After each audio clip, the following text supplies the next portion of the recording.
Welcome back to Clean News MP. चलिए देखते हैं मध्य प्रदेश की 25 फटाफट बड़ी खबरों को। इससे पहले आप न्यूज को कहां से देख रहे हैं हमें कमेंट में बताना बिल्कुल ना भूलें। साथ ही हमारे फेसबुक पेज को भी फॉलो करें। फेसबुक पेज का लिंक डिस्क्रिप्शन में दिया गया है। 10वीं 12वीं बोर्ड परीक्षा पर आई बड़ी अपडेट। नोडल अधिकारी की नियुक्ति। मध्य प्रदेश में एमपी बोर्ड 10वीं 12वीं की बोर्ड परीक्षा की तैयारी शुरू कर दी गई। स्कूल शिक्षा विभाग द्वारा परीक्षा केंद्र सहित नकल रोकने के लिए नोडल अधिकारियों की नियुक्ति होनी शुरू हो गई। दरअसल मध्य प्रदेश में 10वीं और 12वीं की परीक्षा 17 और 18 फरवरी 2022 से शुरू हो रही है। वहीं माध्यमिक शिक्षा मंडल द्वारा 10वीं 12वीं बोर्ड परीक्षा से पहले स्कूल्स को सख्त निर्देश दिए गए, जिसके मुताबिक 31 जनवरी तक आंतरिक परीक्षा सहित प्री बोर्ड परीक्षा के अंक मंडल की वेबसाइट पर प्रविष्ट करने के निर्देश दिए गए हैं। शासकीय कॉलेजेस के लिए विभाग की बड़ी तैयारी। इस तरह लगेगी क्लास। यूजी पीजी के छात्रों को मिलेगा लाभ। मध्य प्रदेश कॉलेज में उच्च शिक्षा विभाग को हाईटेक करने की तैयारी की जा रही है। प्रदेश के हर संभाग में डिजिटल स्टूडियो को तैयार किया जाएगा।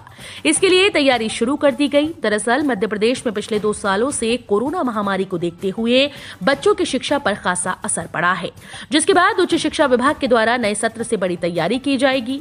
दरअसल प्रदेश के सभी शासकीय कॉलेजेस में डिजिटल पढ़ाई की जाएगी।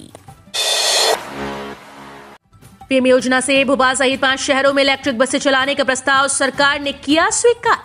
सरकार ने faster adoption and manufacturing of hybrid and electric vehicle scheme यानी फेम इंडिया योजना से प्रदेश के भोपाल, इंदौर, जबलपुर, ग्वालियर और उज्जैन शहर में 340 इलेक्ट्रिक बसेस चलाने का प्रस्ताव स्वीकार कर दिया। इस योजना में इलेक्ट्रिक बसेस का संचालन सरकार के लिए महंगा पड़ रहा था। अब सरकार प्रदेश के भोपाल, इंदौर और जबलपुर शहर में इलेक्ट्रिक बसेस चलाने का प्रस्ताव नए सिरे से तैयार किया है, जो पीपीपी मोड पर किया जाएगा। इंदौर में 53,000 किशोरों को टीका लगना बाकी। आयुक्त ने 31 जनवरी तक टीकाकरण पूरा करने के निर्देश दिए। कोविड के बढ़ते संक्रमण को देखते हुए स्वास्थ्य विभाग द्वारा जल्द से जल्द बुजुर्गों स्वास्थ्य कर्मियों को बूस्टर डोज लगाने की कवायद की जा रही है। वहीं 15 साल से अधिक के किशोरों को टीका लगाया जा रहा है। इंदौर में 15 से 17 साल की आयु के 1,94,000 किशोरों को टीका लगाने का लक्ष्य रखा गया, लेकिन अभी भी करीब 53,000 किशोरों को टीका नहीं लग पाया है। निगमायुक्त प्रतिभा पाल ने सिटी बस ऑफिस में किशोरों के टीकाकरण की समीक्षा की और 31 जनवरी तक इसे पूरा करने के निर्देश दिए। अब वसूली नहीं, इंदौर में ट्रैफिक सुधार का काम होगा। नो पार्किंग में खड़े वाहनों को क्रेन से उठाकर यातायात पुलिस थाने ले जाकर उनके मालिक से दंड वसूला जाता था, लेकिन इसकी आड़ में अवैध वसूली की शिकायतें भी पुलिस के बड़े अधिकारियों तक पहुंच रही थी। बिना चालान रुपए लेकर वाहन को बीच में ही छोड़ देने की शिकायत भी आ रही थी। सूत्रों की तो ये भी कहना है कि क्रेन पर ड्यूटी लगवाने के लिए यातायात पुलिस के कर्मचारियों में होड़ मचती थी, क्योंकि ये कमाई का एक बड़ा जरिया थी। कुछ पुलिसकर्मी तो एक ही स्थान पर बार बार जाकर वाहन उठाते और फिर दुकानदारों से वसूली की जाती थी। फिलहाल इन क्रेन के वाहनों को उठाने पर रोक लगा दी गई है। इंदौर में सैकड़ों छात्राओं के छात्रवृत्ति आवेदन नहीं हुए जमा। कॉलेजेस ने बताई तकनीकी गड़बड़ी। कॉलेजेस में पढ़ने वाली छात्राओं के लिए सरकार ने गांव की बेटी और प्रतिभा किरण छात्रवृत्ति की योजना लागू कर रखी है, लेकिन सैकड़ों आवेदन अब तक जमा नहीं हुए। कॉलेजेस ने इसके बारे में उच्च शिक्षा विभाग को जानकारी दे दी। कॉलेजेस ने बताया कि 31 दिसंबर तक ऑनलाइन आवेदन मंगवाए थे, लेकिन तकनीकी गड़बड़ी होने से आवेदन जमा नहीं हो सके। विभाग ने अब छात्राओं को एक और मौका दिया। 21 फरवरी तक दोबारा ऑनलाइन फॉर्म भरने की अनुमति दी है। कलेक्टर से वापस लिया जाएगा एनएसए का अधिकार। अधिसूचना तैयार। मध्य प्रदेश की राजधानी भोपाल और सबसे बड़े शहर इंदौर में कलेक्टर अब किसी भी व्यक्ति के खिलाफ राष्ट्रीय सुरक्षा कानून के तहत कार्रवाई नहीं कर पाएंगे, क्योंकि एनएसए का अधिकार कलेक्टर से वापस लेकर पुलिस कमिश्नर को दिया जा रहा है। सूत्रों का कहना है कि फरवरी के महीने में गृह विभाग एनएसए के अधिकारों में बदलाव वाली अधिसूचना फरवरी में जारी कर देगा, और जबकि महानगरों में पुलिस कमिश्नर सिस्टम पिछले 9 दिसंबर से लागू है। जबलपुर में मेजर जनरल एसपीएस सिद्धू को मिली मध्य भारत एरिया जीओसी की कमान। लेफ्टिनेंट जनरल एस मोहन अति विशिष्ट सेवा मेडल, सेना मेडल ने 1 साल के कार्यकाल के बाद मध्य भारत एरिया की कमान मेजर जनरल एसपीएस सिद्धू को सौंपी। लेफ्टिनेंट जनरल एस मोहन ने 6 जनवरी 2021 को मध्य भारत एरिया के जीओसी के रूप में पदभार ग्रहण किया। इस अवसर पर लेफ्टिनेंट जनरल एस मोहन ने मध्य भारत एरिया की विशेषताएं बताई। उन्होंने कहा कि मध्य प्रदेश, उत्तर प्रदेश का कुछ क्षेत्र, बिहार, झारखंड, छत्तीसगढ़, उड़ीसा इसके अंतर्गत आते हैं। इस क्षेत्र में सेना के 13 लाख सेवानिवृत्त सैनिक रहते हैं, जिनके कल्याण कार्य मध्य भारत एरिया द्वारा किए जाते हैं। छात्रों को फ्री किताब देंगे मामा। लड़कियों को साइकिल और 25,000 तक स्कॉलरशिप का वादा। मध्य प्रदेश के मुख्यमंत्री शिवराज सिंह चौहान युवाओं का दिल जीत रहे हैं। सीएम शिवराज ने एक कार्यक्रम में कहा कि बच्चों को निःशुल्क किताबें दी जाएंगी। अगर कोई बेटी दूसरे गांव में पढ़ने जाएगी तो उसे साइकिल भी देंगे और पढ़ाई के लिए 5,000 रुपए भी दिए जाएंगे। वहीं कॉलेज जाने पर 25,000 रुपए और दिए जाएंगे। मध्य प्रदेश सरकार का बड़ा फैसला, आयुक्त कलेक्टर्स को ये निर्देश जारी। मध्य प्रदेश सरकार ने भारत के स्वतंत्रता संग्राम में बलिदान देने वाले शहीदों की स्मृति में 30 जनवरी को 2 मिनट का मौन धारण करने का फैसला किया। इसके लिए सभी विभाग अध्यक्षों, संभागीय आयुक्त और समस्त कलेक्टर को निर्देश जारी किए गए। इस संबंध में सामान्य प्रशासन विभाग ने आदेश जारी कर दिया। भारत के स्वतंत्रता संग्राम में अपने जीवन का बलिदान देने वाले शहीदों की स्मृति में 30 जनवरी को प्रातः 11 बजे सभी शासकीय कार्यालयों में 2 मिनट का मौन रखा जाएगा। 1 फरवरी से इन राज्यों में फिर खुल रहे स्कूल कॉलेज, छात्रों को इन गाइडलाइंस का करना होगा पालन। देश में कोरोना के मामले कम होने के बाद अब एक बार फिर से स्कूल खुलने शुरू हो गए। देश के कई राज्यों ने स्कूल को खोलने का आदेश जारी किया। राज्यों ने अपने आदेश में कहा कि स्कूल्स में कोरोना नियमों का पालन करना अनिवार्य होगा।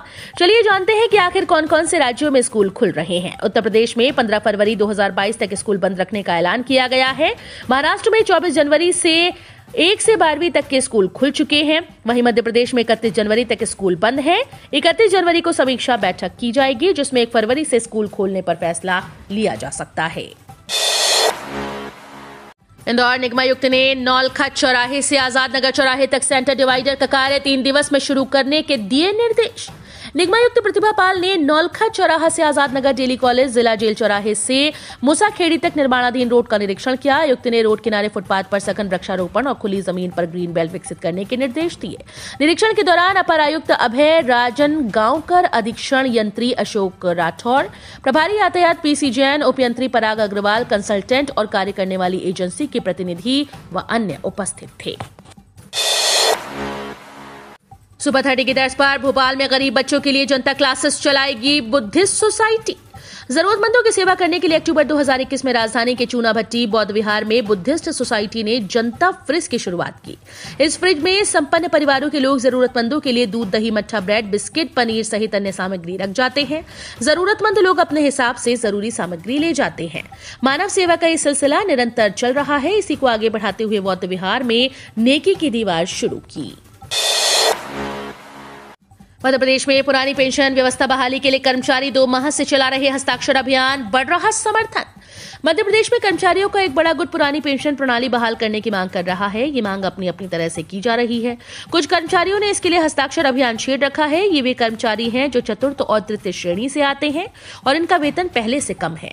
यदि ये सेवानिवृत्त होते हैं तो नई पेंशन के तहत इन्हें 1,000 से 1,500 रुपए से अधिक पेंशन नहीं मिलेगी। जबलपुर में गेहूं पर निर्भरता कम करने सरसों पर पायलट प्रोजेक्ट। जिले के किसान आमतौर पर गेहूं और धान की फसलों पर अधिक ध्यान देते हैं। इसकी वजह से हर साल प्रशासन को गेहूं और धान की खरीदी के लिए बड़े पैमाने पर इंतजाम करना पड़ता है। इसके अलावा भी प्रशासन को अनेक प्रकार की चुनौतियों से दो चार होना पड़ता है। इससे छुटकारा पाने कृषि विभाग कुछ नया करने की तैयारी में है। उसने करीब 4,500 हेक्टेयर में सरसों की बुआई करवाई। अगर परिणाम अपेक्षा के अनुरूप रहे तो संभव है कि उपार्जन के क्षेत्र में एक नए दौर की शुरुआत हो।